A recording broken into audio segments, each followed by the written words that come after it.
Hi. Now, if there's one thing that I have always wondered is all these people who go running during winter. I see people running, going jogging in the cold every winter, and I have always wondered, are they witches? What's wrong with these people? Why? But well, I mean, I got dared yesterday, and so I went for my first run in the cold, and it was just 30 minutes, but wow, it's it's actually quite good.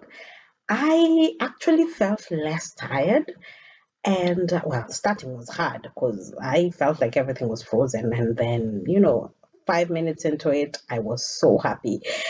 When my timer told me it's cool down time, I was like, no, it can't have been 25 minutes. It was just really, really good. Um, yeah, so that's where I am with my weight loss journey. Now I'm starting to run. Oh, yeah, and I also started wrapping myself. So that's another thing that, yeah, that is progress. Okay, so I am going to do a series on a story that, on a few stories of how people came to the diaspora. And the first story that I'm going to do them in installments because I'm trying to keep the videos not longer than 15 minutes. But so I'm going to start with the first story. Let's call this person Daisy. So Daisy always wanted to go to come to Europe. She always like those people who grow up saying, yeah, for university, I want to go to Europe. She didn't know why. She always knew that she wanted to go to Europe. She had seen a few people, maybe, who had traveled abroad and they had been able to get their families into a better situation. So she figured, well, I, she was never book smart. She was never the type who was going to qualify for university. But she felt like her options were very limited when she was in Kenya. So Daisy decides that yeah, she's going to figure out a way to go abroad. So she gets to 19, and as happens to a few people, she got herself pregnant. Well, she didn't get herself pregnant; she got pregnant. So she got pregnant, and it felt to her like this was going to be the end of her dream. What do you do now that you're pregnant? So her parents, like most parents, reacted really, really badly. First, she was thrown out of home. She was told to go live with the father of the baby. The father of the baby, of course, wanted nothing to do with her. He had already moved on to getting the next person pregnant and the next one and the next one. And so she had to figure out life by herself. She's lucky she had a one friend who kind of was always there for her. So her friend hosted her for a while, and her friend hosted her for a while, and they just kept going through ideas. Okay, so what can you do? What? Her friend then started campus, and now it became a bit more complicated because Daisy was doing. She was going to Kikomba. She was getting clothes and then selling them.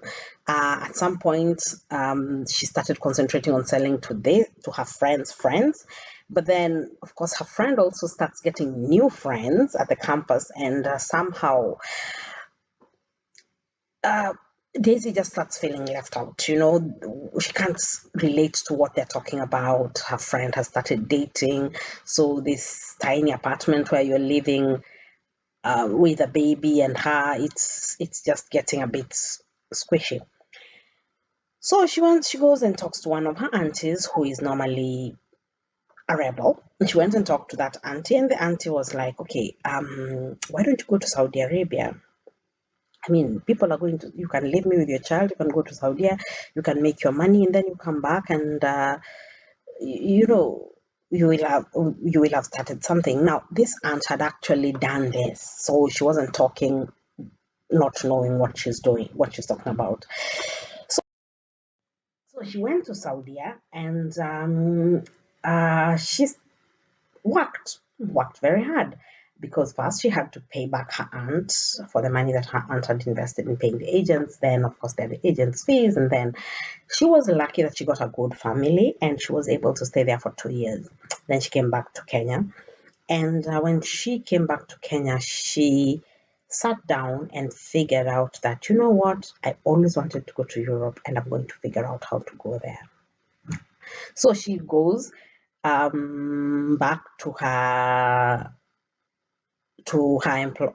Saudi again. This time around, she gets really, really bad employers. Now, this is where I'm going to kind of go into the details of moving to Saudi Arabia, and then we can go to part 2 and realize now what she did after she stopped.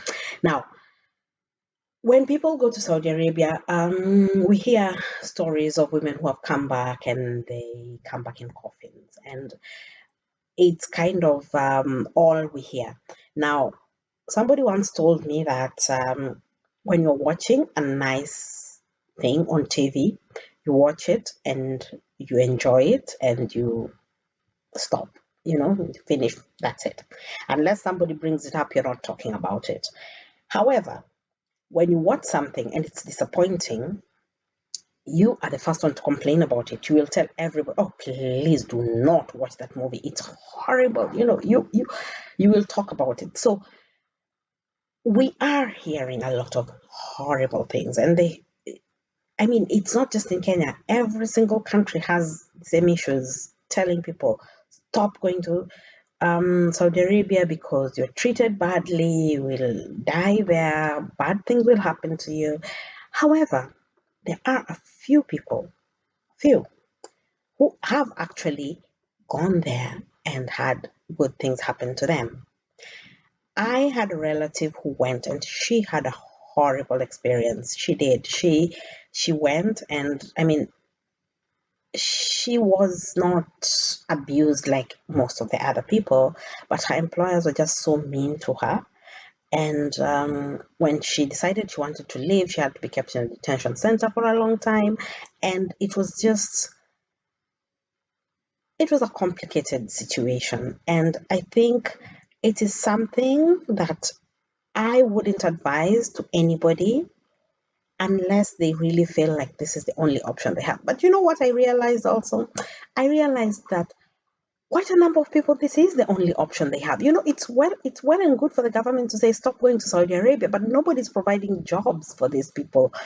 And even the ones who've gone to Saudi Arabia, suffered and come back, nobody's giving them incentives to not go back, because I also know of people who went, got mistreated like hell, came back, and then went back. And, you're like, how much more suffering can somebody get? But when you think about it, most of the people who are going to Saudi Arabia, they're not going with their own money. They have borrowed money to go there. They have to pay this money back. They have to pay the agent's fees. They have to pay so many things. And then at the end of it, most of them have children that they left back home. You have to pay the person who you left the children with.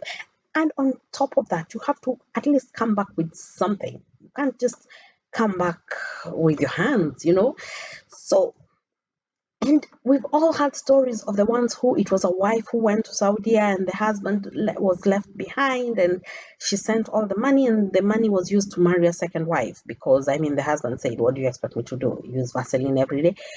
It just does not make it, it's not as clear cut as many people think. It is not a decision that somebody comes to lightly. I feel like, yes, maybe the agencies could be a bit more regulated. And if the government wants to really do something, maybe that's what they can do. They can really regulate the agencies so that these things don't happen. But, well, things, the people who are running these agencies have connections anyway. So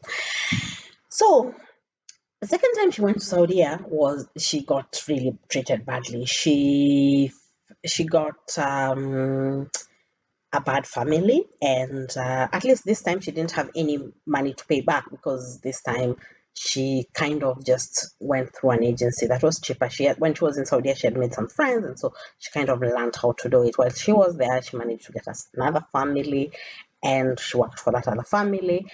And when she was working for this family, the family told her about they had lived in Dubai before. So they told her that, we used to live in Dubai and we used to see quite a lot of Kenyans coming there to do business. They used to come and buy stuff and go sell it back home and stuff like that. So they told her that, well, maybe when you finish this contract, maybe that's what you can do. You can go back to Kenya. You will have some money for capital, and then you can start buying and selling and buying things from Dubai and selling them. And she realized that it's actually true. She had worked, and when she was selling secondhand clothes, she was doing such a good job of it, and she had such good clients that maybe she can find something from Dubai that she can be buying and selling, and maybe that's how she's going to make her living. Now, by this time, she's still thinking that one day she's going to go to Europe, but now her thinking has changed. She's thinking, maybe I will go to Europe, but as a visitor, just as a tourist, I don't even need to live there. If I can actually make this Dubai thing work, it would be amazing, because she's thinking, yeah, I mean, Dubai is not Saudi. I'm not stuck there. I can go there, stay 1 week, do my shopping, come back to Kenya, sell those things, go back. And when you're thinking a business idea, you're not thinking of the losses. You're thinking of all the good things that can come out of it. So this really, really forced her into the spirit of thinking and thinking and thinking about the plan. Her boss was actually quite a good person, even helped her with figuring out how much money she's going to need, gave her contacts of where to go, what to buy, what. Did a lot of um, helpful things. Now, I will stop here, and then we will go back to part two. Now, the Dubai years.